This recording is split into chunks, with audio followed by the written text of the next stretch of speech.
time that things pick up around here.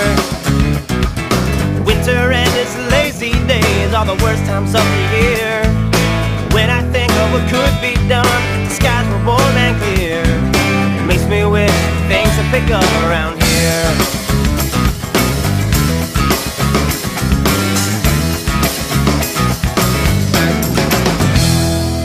It's about time that I get up out of this hole. There are towns that I have yet to see, and stories that when I look in them I can see fulfilled. For your perfect plans and your perfect will, as many misconstrued ideas I may have, in the end you're still the one who knows my days and knows all the perfect ways to see me. Recording My Time Alive was unlike any musical experiences I know I've had before. We have never worked with a producer that had so much, wanted to invest so much time into the songs and the actual recording of what we were doing.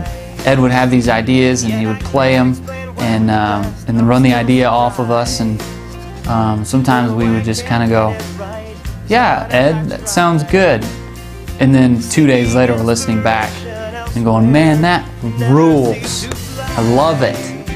I was just so impressed with his musicianship, his musical ideas, his just his tendency to take things and make them blossom into things that I probably musically could have never dreamed of. Not to mention the fact that Ed is, I think, one of the funniest people I've encountered. Yo, my name is Fast Eddie and I'm looking at myself on the screen! Yo! Woo! Come on!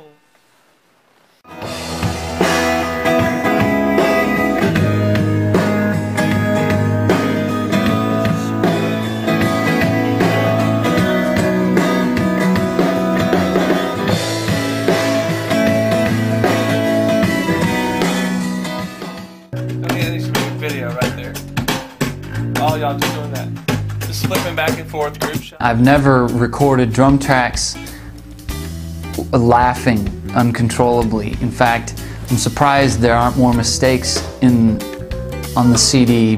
The way my drums were set up is I was facing the control room and Ed was in the control room telling us when to start and stop, and during the track he would either dance or do stupid stuff, and I would have to try and keep a straight face while the rest of the guys are watching me and they can't see Ed, and I'm laughing uncontrollably, trying to hold drumsticks in my hand, trying to keep the beat, focusing on the music and giving it my all when Ed is up there doing a boogie dance.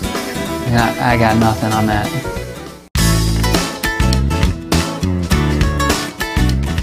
Bring Down the Rain was one of those that we had a chorus and an idea, but we're kind of struggling with what kind of groove we wanted to go to. Yeah. I don't hear it as happy as it sounds right now. I hear it like, you know. Right. And maybe, you know, maybe it's just the thing, we gotta hear it. We gotta, you know, I mean, I'm not opposed to that part at all. Yeah. You know? Yeah. You just want to be totally not at all. I think I don't know, at least kind of my vision, what I think it would be pretty sweet, is if the song overall had like that kind of... Yes, absolutely. Kind of green feel to it. I totally agree. Tyler was sitting in the drum room, and Ed and I were sitting in the control room kind of working on this deal, and Tyler's just dorking around and playing this groove, and Ed started playing guitar, and I started singing, and the groove just happened, and the song just kind of blossomed right there. And I look at Ed and he's like, keep playing, keep playing. So I kept playing drums, and after about 5 minutes of that I walk into the control room and they say, Tyler, we've got Bring Down the Rain. And I was like, what? They're like, that drum beat you were doing, that's what we wanted to do it with. And listen to this guitar part that we just came up with. We basically changed the melody and changed everything in just a short period of time, recorded the bass and the guitars in about 15 minutes. And then reworked a little bit of the vocals to make them fit. That's the kind of stuff that is just awesome. That sort of live, energetic synergy that you get going in the studio that just doesn't happen elsewhere.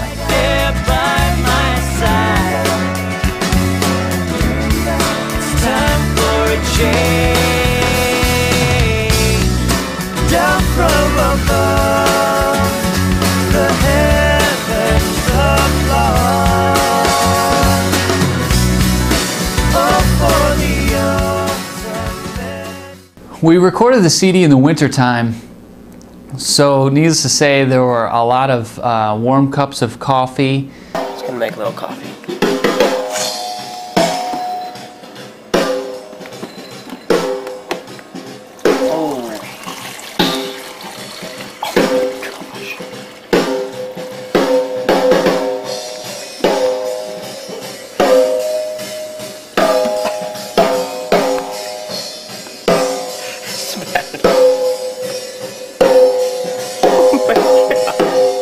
Way to go.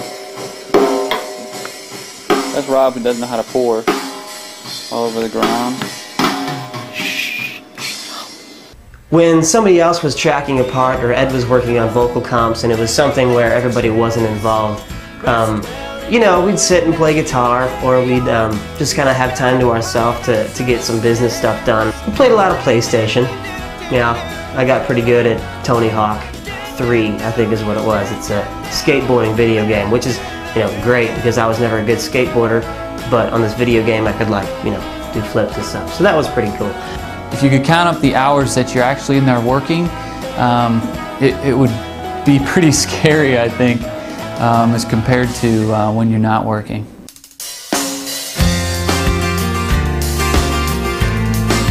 Missing Street Ideas was written kind of over the course of probably 2 months or so, and I just got to thinking about how so often we as humans want to have control over things in our life, but sometimes just feel like everything's totally out of control. But what's great is that God promises us, and has promised us, that He's already got a plan laid out for us, and that we don't have to worry about tomorrow, because, you know, we're going to be provided for.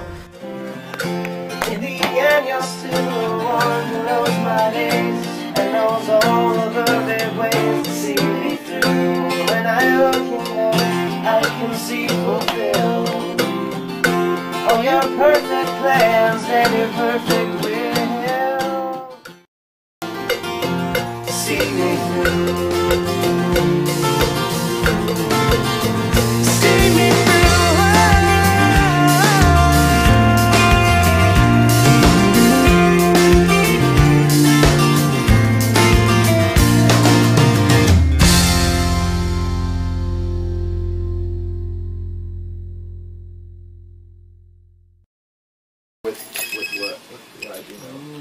Well, boys, this is Chris.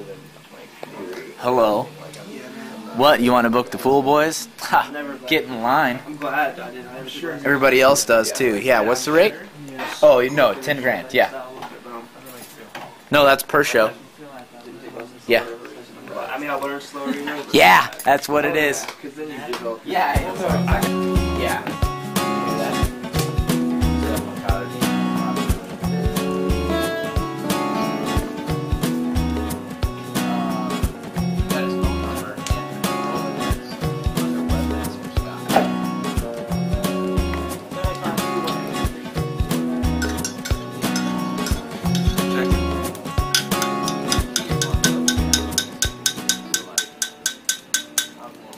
Flat. It doesn't matter. So you can do it back here. Tell her just to say, don't say anything.